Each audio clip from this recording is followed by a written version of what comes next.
आद्या दिव्यांग पाखरु सौभाग्य को गुंडा माड़ मारुथिबा कथा सुनी अंश को आसी कहिथिबे। हाँ दर्शक बंधु, अंश कहबे कौन है आद्या देखो अंश सौभाग्य को मार्केट रे किछि गुंडा माने बहुत माड़ मारिछंती, तार दुकान भी भांगी दैछंती से माने। अंश कहबे कौन हला सौभाग्य को माड़ मारी तार दुकान भांगी दैछंती आ सौभाग्य एबे कोठी अछि। आद्या कहबे सेठिकार किछि लोक माने ताकू सिटी हॉस्पिटल ले जाइछंती, मु एबे सेठी की जाउची।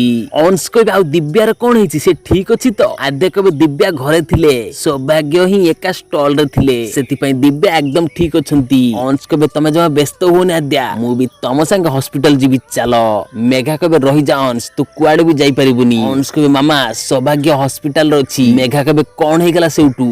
पुनीत कबे भाई दिव्या रो हस्बैंड आ आद्या भाउजंकर भाई सौभाग्य सहित आमे अनेक वर्ष आगरु संपर्क काटी सारिछे। अंश कबे तू हुए तो भौणी को भूली जाई पारु पुनी, किंतु मु नुहे। सेति पई ए परिवार रो झियो माने मो भौणी आ ए परिवार रो जय ऊपर जदी किछि विपद पडिछि तो एमिति समय रे मु तांको पाखे ढाळ होई छिडा हेबी।